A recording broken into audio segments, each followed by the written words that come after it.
I don't know the answer either, so if you think I'm going to tell you what postcraft is, I'm not. I'm going to explore what it could possibly mean. My first thought, though, thinking about postcraft, was, are we here today to sign the death warrant of craft?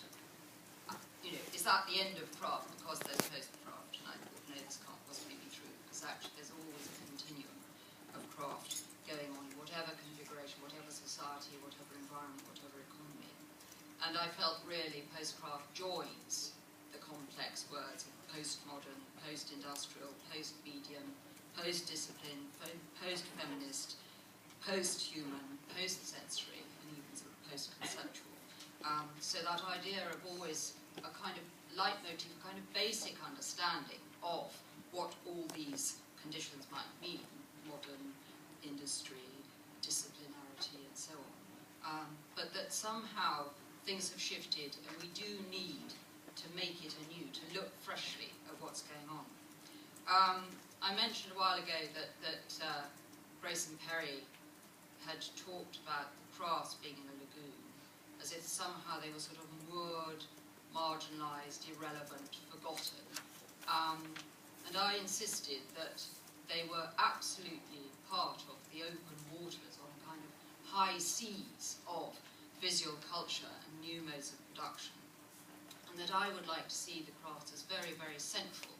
So the crafts, but also craft, inevitably, as the way in which we express ourselves as homo faber. So it is very, very fundamental to our being. But if we're thinking about postcraft and not sure how to define it, we can certainly recognise the idea of fragmentation. I mean, we're on the brink of an election, general election tomorrow, and there's endless squabbles about the fact that the centre cannot hold, that there isn't a holistic two-party fight, that somehow everything has fragmented into certain kinds of, literally, constituencies. And we used to be able to talk about the craft constituency, but now, I suspect, even amongst us all here, there would be many, many overlapping definitions of what that constituency constitutes. So I think there is fragmentation, but in a really interesting and dynamic way.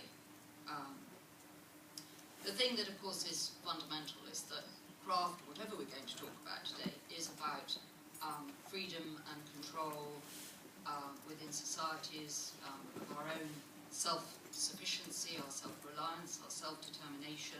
It's about jobs, it's about housing, it's about domesticity and public and private places, it's about institutions, it's about production and buying and selling and participating.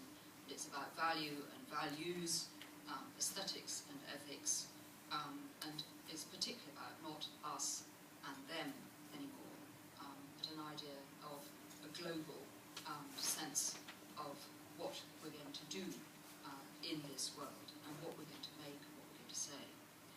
There's also, I think, the sort of Platonic ideals of use, truth and beauty, which of course have been leitmotifs of studio craft, that actually, if you really think about it, and I've been mulling this over in quite a philosophical way, that those three words are still the core of a notion of craft, practice, craft engagement. It's just that the definition and the understanding of those words is shifting. The idea of truth, the idea of beauty, the idea of use are constantly being reinterpreted. And I think it's that sort of trinity, to use Kat's phrase of trinity, that is actually being rethought and can, by the end of what I've said, I hope, be seen to somehow constitute some kind of post-craft understanding that goes beyond the monolithics of a kind of studio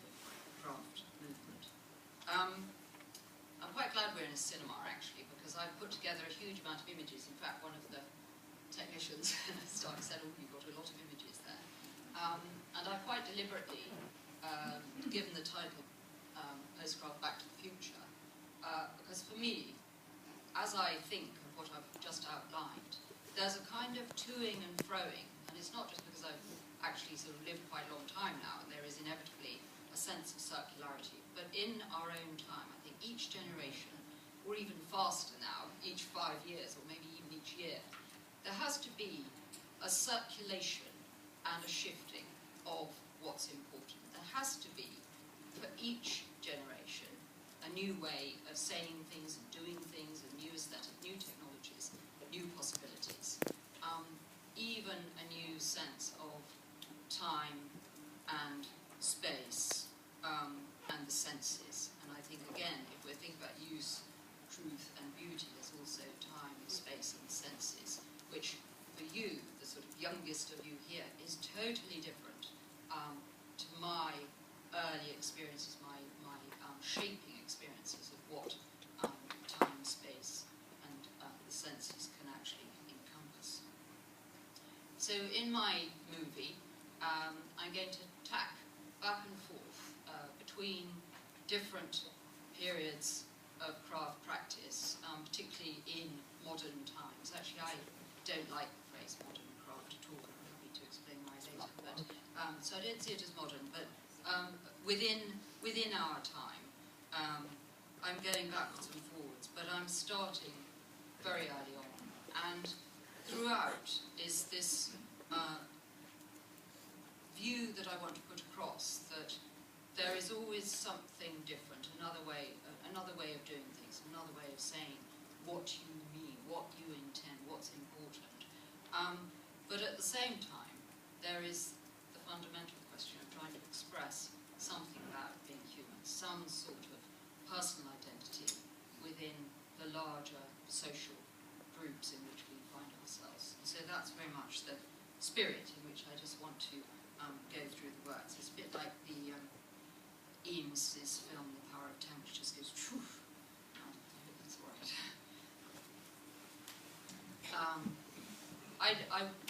The idea that the making of a mark with the technology you have is self-evident. This has always been within our human identity, and it's always an interest to me at what point that begins to shape a civilization, shape a culture.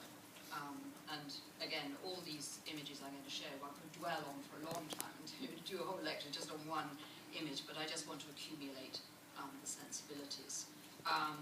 This, to me, is a big question about modern, if we're going to talk about modern craft, the fact that actually the tiny, tiny sculpture is 23,000 years old, and it was something venerated by Picasso. So that idea of being modern is just something for you to think about before we even get to being postmodern or post-craft.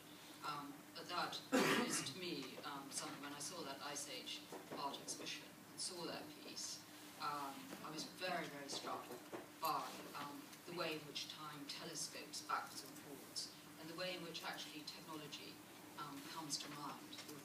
The way that was handmade actually looks quite sort of pixelated and faceted, as if somehow a modern technology could replicate it, which of course I'm sure it could.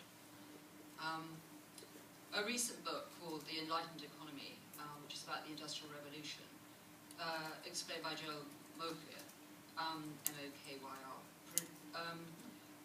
the American academic. He explained very well why the Industrial Revolution